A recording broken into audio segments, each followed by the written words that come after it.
Tout ce qui ne remonte pas à la conscience revient sous forme de destin. Carl Gustav Jung. En fait, si tu n'as pas encore aujourd'hui le sentiment d'être toi-même, de vivre ta propre vie pour toi, c'est qu'il y a très probablement des mécanismes inconscients qui contrôlent ta vie et influencent ton destin.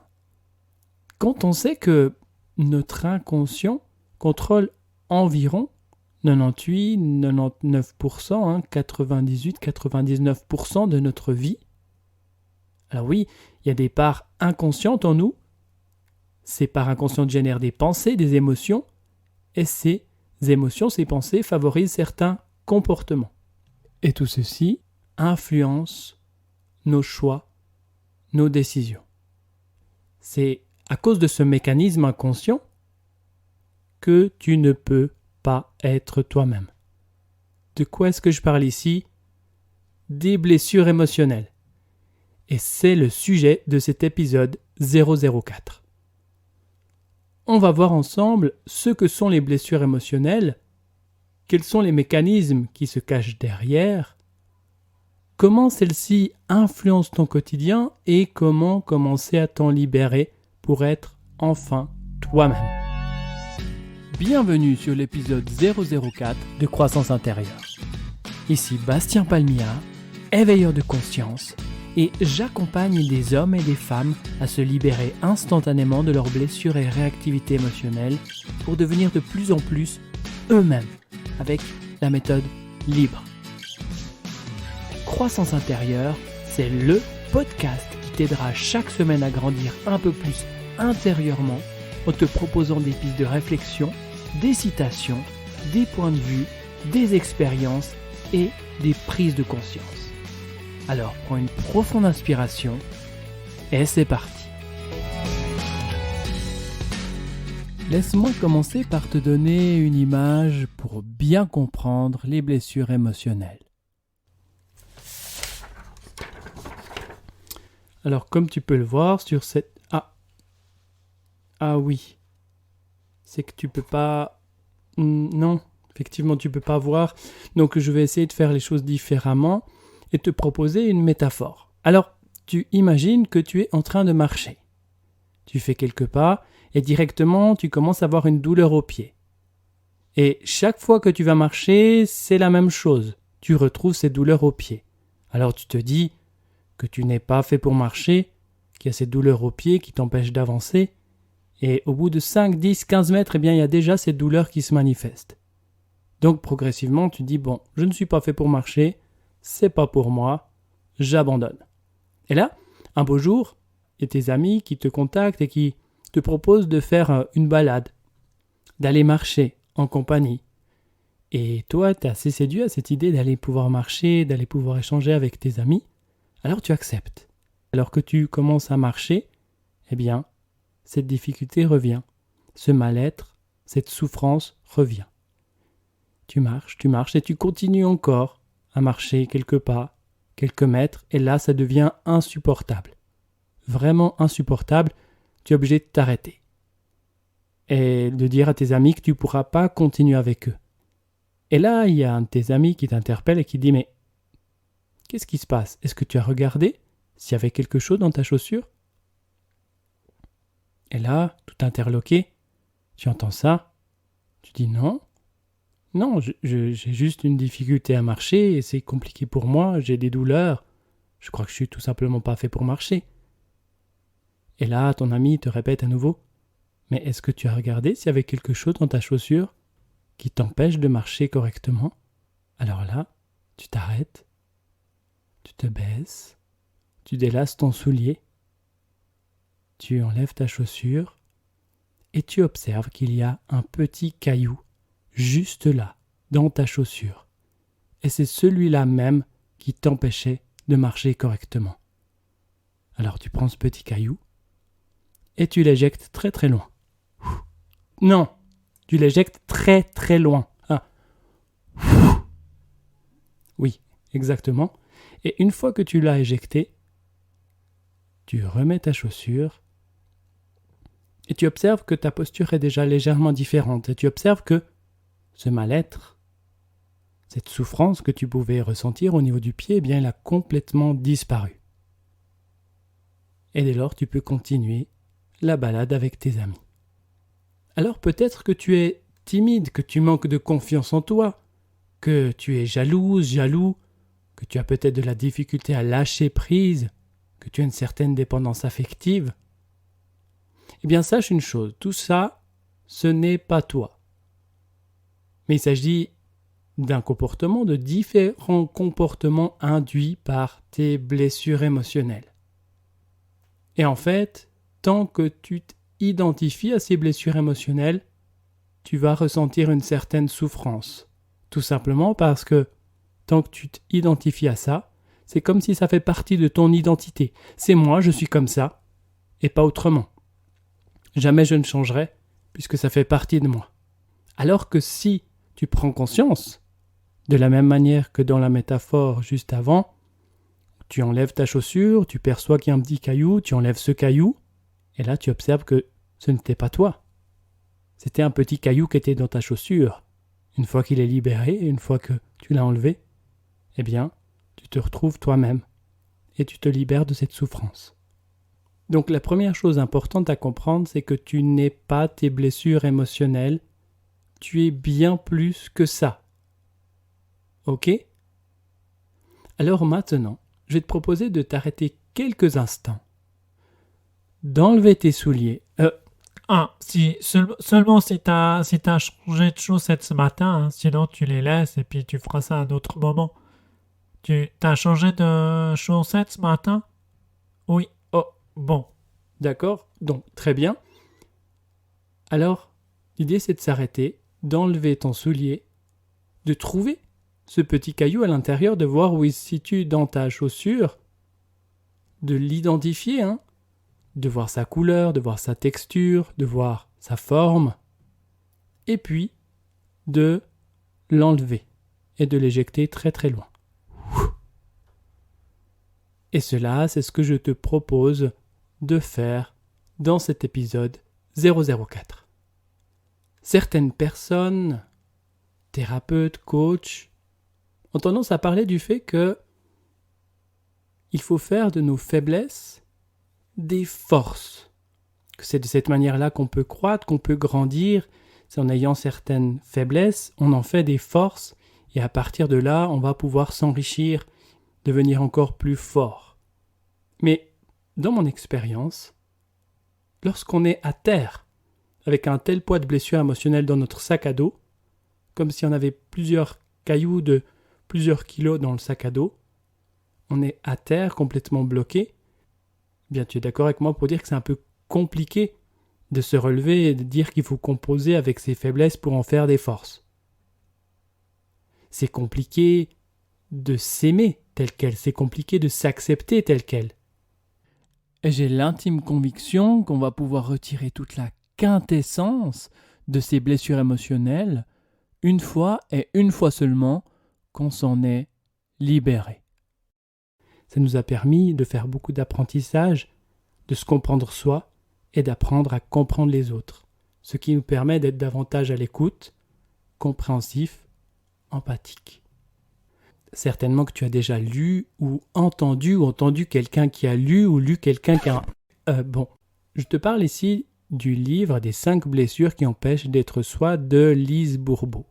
Alors Lise a fait un magnifique travail de synthèse avec différentes approches et notamment celle d'un psychiatre, John Pierrakos, et un psychothérapeute, Alexander Lowen. Ils s'accordaient à dire qu'il existe un lien entre le corps et l'esprit. D'ailleurs, on le verra dans les prochains épisodes, l'impact que peuvent avoir les différentes blessures sur notre physique. Que tu sois gros. Qui est gros? Je ne suis pas gros. Vous avez compris? Je suis un peu enveloppé, mais je ne suis pas gros. Mettez-vous bien ça dans la tête. Je ne suis pas gros. Oui, un peu enveloppé. Donc, on parlera de ça dans l'épisode 006 et 007, ou si tu as un corps fin, maigre, ça sera abordé dans le prochain épisode 005, Bref, sache que ta morphologie, ton physique, donne une indication précise sur tes blessures émotionnelles. Mais que sont exactement les blessures émotionnelles et quel est le mécanisme qui se cache derrière? Alors pour bien comprendre, je vais t'inviter à imaginer que tu es dans des vignes. Oh, la régie! Mais j'ai pas demandé de musique, là! Oh! Bon, j'en étais au moins. Ah oui. Et tu imagines là une grappe de raisin. Cette grappe de raisin correspond à une blessure émotionnelle. Et chaque grain correspond soit à une mémoire traumatique ou à une mémoire émotionnelle. Alors pour bien comprendre les mémoires traumatiques, je vais t'inviter à imaginer que j'ai un super pouvoir et que mon pied a la capacité de se téléporter jusqu'à toi. Et quand il fait ça, ça fait... Et alors que je téléporte mon pied jusqu'à toi, et directement, sans cri gare, je t'écrase le pied. Oui, ça peut faire mal, mais dis-moi, est-ce que ça t'a fait peur? Tu es d'accord avec moi pour dire que t'es plutôt surpris et tu n'as pas peur. Ok?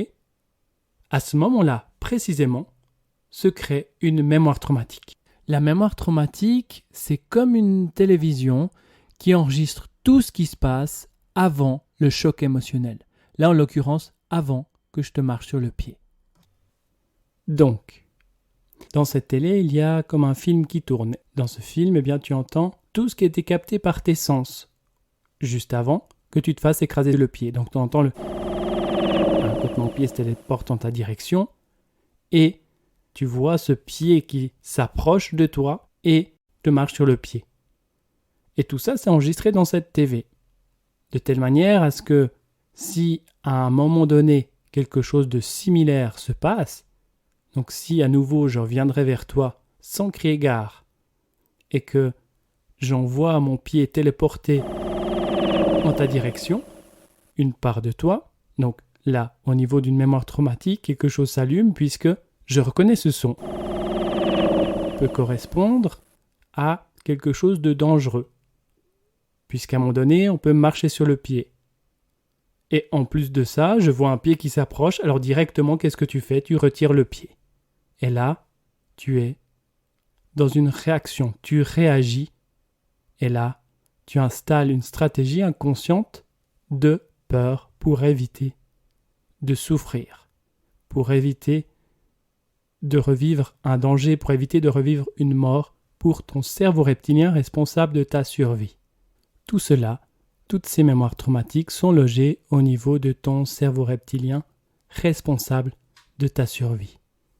Sur chaque télé, il y a une scène qui correspond à un moment où il y a eu un danger, un moment où ton cerveau reptilien a perçu la mort. Pour éviter de mourir, qu'est-ce que fait ton cerveau reptilien? Il enregistre toutes ces informations-là. Et s'il y a des paramètres que tu retrouves à un certain moment, eh bien il va tirer la sonnette d'alarme pour éviter de retomber dans les mêmes travers. Donc, mémoire traumatique, c'est cette TV. Et la mémoire émotionnelle, c'est le vigile. Alors, certainement que tu as déjà vu un de ces films américains dans le sous-sol. Alors, on ne sait pas pourquoi c'est toujours dans les sous-sols, mais il y a un flic qui est en train de regarder différents écrans TV qui sont connectés à des caméras de l'immeuble. Et en fait, il contrôle tout ça. Et dès qu'il y a quelque chose qui lui paraît anormal, eh bien, il tire la sonnette d'alarme. Eh bien là, ce qui peut paraître anormal, c'est que ce qui figure sur une de ces TV, eh bien, on le retrouve dans la réalité. C'est ce qu'on est en train de vivre. Et du coup, entre ce qu'on est en train de vivre et ce qu'on a en référence à l'intérieur de nous, sur ces télévisions, à ce moment-là, on se dit, s'il y a tel paramètre que je suis en train d'expérimenter à l'extérieur, j'entends un pied s'approche, attention, dans mes références, j'ai bien cette télévision qui indique que la suite c'est petite mort pour le cerveau reptilien. Donc, qu'est-ce qui se passe? Je tire la sonnette d'alarme, peur, pour retirer le pied. On a vu que le vigile Lui, son rôle, c'est de tirer la sonnette d'alarme dès qu'il y a plusieurs similitudes entre ce qui figure, entre le film là, qui est présent sur la télévision et la réalité vécue. À ce moment-là, donc dès qu'il y a un lien, il y a des similitudes entre ce qu'il y a sur la télévision et ce qui se passe à l'extérieur, s'active une stratégie inconsciente, cette stratégie pour éviter de mourir. Par exemple, comme on l'a déjà vu dans l'épisode précédent, pour éviter de se faire rejeter, abandonner ou humilier, je vais avoir tendance à rester en retrait. Je vais tendance à me cacher. Ces stratégies inconscientes, ce sont les masques. C'est ce que l'on va adopter inconsciemment pour éviter de revivre une blessure émotionnelle. Rappelle-toi, dans la métaphore du début, la blessure émotionnelle est représentée par ce petit caillou de rien du tout, dans la chaussure. Alors je ne sais pas si tu as déjà eu un caillou dans une chaussure, mais ça fait mal. Donc, en imaginant que c'est le cas pour toi, que tu as ce petit caillou dans la chaussure, et que tu n'en as pas encore conscience, tu vas avoir tendance à positionner ton pied dans la chaussure de telle manière à ce que ton pied soit moins en contact avec ce petit caillou. Donc ton pied va avoir tendance à être biaisé du fait de la présence de ce caillou, et tu vas pencher légèrement sur la gauche, sur la droite, et tout cela, ça va influencer ton but. Tout comme il suffit qu'un capitaine de bateau se trompe de cap de 1 degré pour qu'après des centaines et des centaines de kilomètres, il se trompe de port. Au travers de ces deux métaphores, le caillou dans le pied, le caillou dans la chaussure plutôt, et le bateau qui se trompe de cap d'1 degré, tu comprends certainement mieux combien ces blessures émotionnelles peuvent t'influencer au quotidien, dans tes choix, dans tes décisions. Alors sache que tes blessures émotionnelles influencent tes valeurs, tout ce qui est important pour toi. Par exemple, une personne qui souffre d'une blessure d'injustice va chercher à œuvrer pour la justice. Ça va être quelque chose d'important pour elle. La justice, la justesse des choses.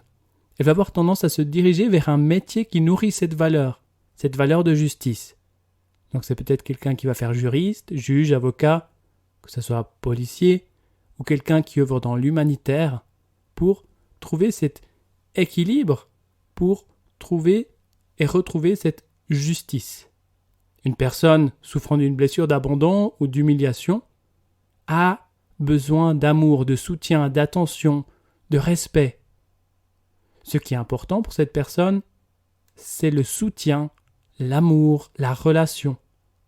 Donc elle va tout naturellement se tourner vers un métier d'entraide, comme par exemple soignant, samaritain, infirmier, infirmière, psychologue, thérapeute. En fait, ce que tu crois avoir perdu du fait de ta blessure, vu que tu ne le trouves pas à l'intérieur, tu le recherches à l'extérieur. C'est la même chose pour le choix du conjoint. Par exemple, une personne souffrant de la blessure d'abandon ressent généralement une profonde insécurité lorsqu'elle est seule. Elle va donc rechercher inconsciemment un conjoint qui se sent en sécurité, qui a le sentiment de contrôler sa vie. Ainsi, on peut penser que l'attirance est quelque chose de conscient. Mais en vérité, c'est pas vraiment le cas. En fait, c'est un peu comme deux aimants. Le plus attire ce qu'il n'a pas, donc le moins, et le moins attire ce qu'il n'a pas non plus, donc le plus. Il faut aussi garder à l'esprit que la vie nous fait tomber en amour de notre conjoint. Bon, je sais pas pourquoi ça le fait en québécois, mais je l'ai trouvé assez poétique. Oui, merci. Pour permettre à tous deux d'évoluer. Ce que je n'aime pas chez l'autre, ce qui me fait réagir, c'est ce que je refoule en moi. Mais bon, ça, c'est une autre histoire. Mais alors, comment se libérer de ces blessures émotionnelles ? Donc, en libérant les mémoires traumatiques et émotionnelles, donc les grains qui composent ta blessure émotionnelle, donc la grappe de raisin, une fois que tu as mangé tous les grains d'une grappe de raisin, je pense que tu es d'accord avec moi pour dire qu'il n'y a plus de grappe de raisin. Et cela peut se faire rapidement, en une bouchée, en une séance.